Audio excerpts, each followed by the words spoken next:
समर्थन किया, उसके आतंकी को छोड़े जाने का, इतना ही नहीं, उसको रिकॉग्निशन के लिए भी ये कहा कि इंट्रा अफगान कन्वेंशन के बाद उसको जो मान्यता दिलाई जाएगी उसमें ठीक है व्यूअर्स, ये जो विजुअल्स देख रहे हैं, ये जो काबुल में ब्लास्ट हुआ है उसके बाद की तस्वीरें हैं, ये ब्लैक एंड व्हाइट है, लेकिन ये तस्वीरें एक्सक्लूसिवली हम आपको दिखा रहे हैं। ये सबसे पहले आर पार में न्यूज़ 18 पे आप ये तस्वीरें इस समय देख रहे हैं। काबुल में जो ब्लास्ट, ये आत्मघाती हमला था, जिस तरह की जानकारी अब निकल के आ रही है कुछ देर पहले। किस तरह से ये ब्लास्ट हुआ है, आईएसआईएस का भी इसमें हाथ बताया जा रहा है। ये कुल आईएसआईएस से तालिबान के साथ हाथ मिलाया है, क्योंकि इस सरकार के करार इस तरह के हो रहे हैं। मैं संबित पात्रा का रुख करता हूं। संबित पात्रा, 40 सेकंड में रिएक्शन जो अभय दुबे ने बोला। देखिए, मुझे आश्चर्य हो रहा है कि अभय दुबे जी क्या बोल रहे हैं। अभय दुबे जी बोल रहे हैं कि तालिबान की सरकार को, वैसे अभी सरकार कोई एस्टेब्लिश भी नहीं हुई है, वहां अभी कंफ्यूजन की स्थिति है और वहां अराजकता है। वैसे में ये बता रहे हैं कि भारत की सरकार का एक करार हुआ था कि हम तालिबान की सरकार को वहां एस्टेब्लिश करेंगे। मैं पूछ रहा हूं, अगर भारत की सरकार तालिबान के साथ मिलकर काम कर रही है तो इवैक्यूएशन प्रोसेस क्यों कर रही है भारत में? मेरे मुंह की गलत बात ये अभी उन्होंने बताया 29 फरवरी को आपने, आपके मुंह में गलत बात ऑलरेडी डली हुई है, मैं डाल नहीं रहा हूं। इनकी जरा आवाज को कम कर दीजिएगा अमीश भाई। इनके अमीश भाई ये सबके बीच में चिल्लाते हैं, किसी को बोलने देते नहीं है। मैं तो इनके बीच में बोल नहीं रहा था, ये बोलने पूरा फिर से मैं बोलता हूँ। एक करके अब अभय दुबे, अमीश भाई एक एक करके इनको पहले बोलने चुप रहेंगे। 40 सेकंड आप बोलिए। ये अभी तो बोल रहे थे 1 मिनट, फिर कैसे 30-40?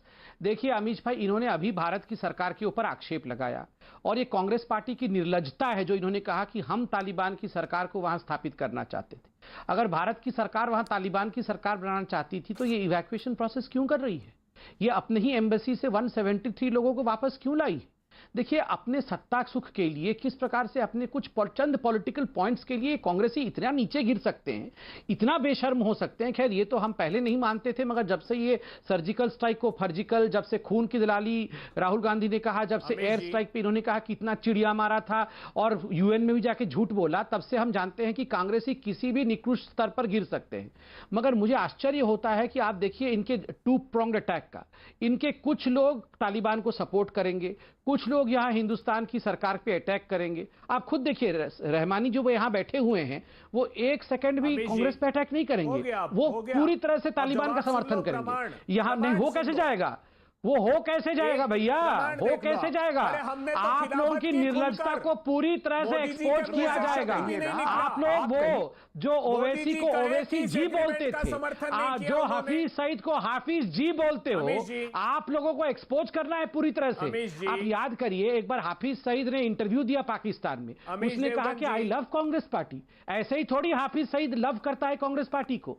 ये कांग्रेस पार्टी, ये जो माँ बेटे जाके चाइना में जाके हस्ताक्षर गंभीर आरोप लगा रहे हैं कि मौजूदा सरकार जो है वो तालिबान के साथ खड़ी हुई है, लेकिन दूसरी तरफ जो माली, जो पाकिस्तान जो बात कहता है, उस बात को आगे बढ़ा रहा है, उसको आपने पार्टी से बाहर नहीं किया, क्यों? अमीश देवगन जी, मैं बड़े इसका जवाब दीजिए। ये आरोप लगा रहा हूं, मैं गंभीरता से भी आरोप लगा रहा हूं कि जो 2 एडवाइजर ने जो बोला है वो भी गंभीर है, वो कब निकलेंगे बाहर? उस पर मोदी जी ने कहा कि ये शांति स्थापित करेंगे तालिबान। ये जो एग्रीमेंट किया है अमेरिका ने, मोदी जी ने फरवरी को एक काबुल में किया, एक कतर में किया। मोदी जी ने कि शांति स्थापित करेगी तालिबान? कितने झूठे हैं ये? क्या अनुबंध लगा रखा है? कहां मोदी जी ने कहा कि शांति स्थापित करेगी तालिबान? कितनी गलत बात और कितनी झूठी बात बोल रहे हैं। ये वही लोग हैं जो ओसामा बिन लादेन को ओसामा जी कहते हैं और फिर से हिंदुस्तान को अपमानित और बदनाम करने के लिए कह रहे हैं। मुझे ये समझ में नहीं आ रहा, आप कहते हैं कि हम आपकी सरकार के साथ खड़े हैं, आप कह रहे हैं ये सरकार तालिबान को इस्टेब्लिश कर रही है और आप इनको समर्थन देकर आए हैं।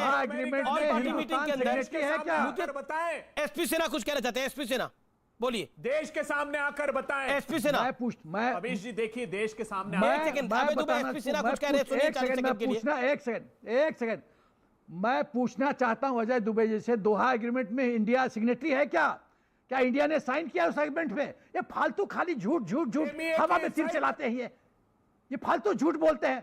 फरार है, ये झूठ बोलता है ये आदमी, शेमलेस है ये। अबे दुबे कर रहे हैं ये, थोड़ा तो सच बोला करो। एमईए का स्टेटमेंट 29 फरवरी, थोड़ा तो सच बोला करो। साइट पर डला हुआ है, जाकर देखिए साइट पर उनकी।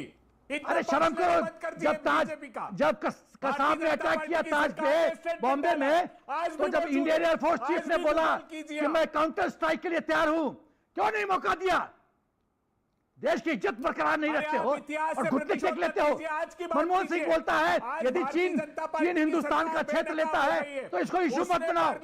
अरे क्या तुम बात करते हो यार, खाली झूठ झूठ झूठ।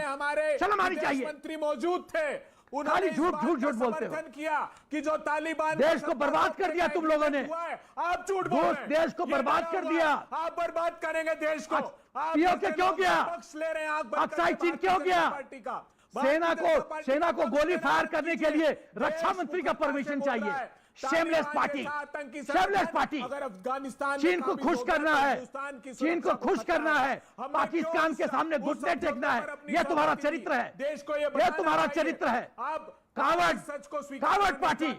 देखिए, पाकिस्तान के सामने घुटने टेकते हो, अब बालाकोट का प्रूफ मांगते हो, बालाकोट का प्रूफ मांगते हो, सर्जिकल स्ट्राइक का प्रूफ मांगते हो। शर्म आनी चाहिए। स्क्वायर किलोमीटर पर कब्जा कर लिया। तुम सेना के खून की कुर्बानी का मजाक उड़ाते हो, जबकि सेना के खून की कुर्बानी का मजाक उड़ाते हो। 93,000 प्रिजनर्स कौन लौटा दिया तुमने? यूनिलैटरली उसने क्यों नहीं पीओके से बार्गेन किया? इंदिरा गांधी ने क्यों लौटा दिया?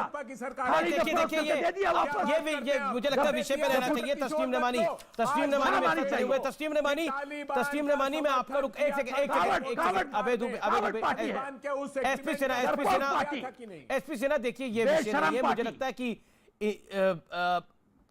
विषय पर रहना बड़ा जरूरी है। मेरा निवेदन है कि विषय पर हम रहे। क्या झूठ बोलते हैं ये? नहीं देखिए वो बात अलग है, आपने उनको क्रिटिसाइज किया, वो आपका राइट है। लेकिन मैं मेरा निवेदन है कि एक एक करके हम बात को रखें। तस्लीम रहमानी मैं आपका रुख करूंगा, लेकिन क्या आपको लगता है कि तालिबान पर आपको अपनी सोच स्पष्ट करनी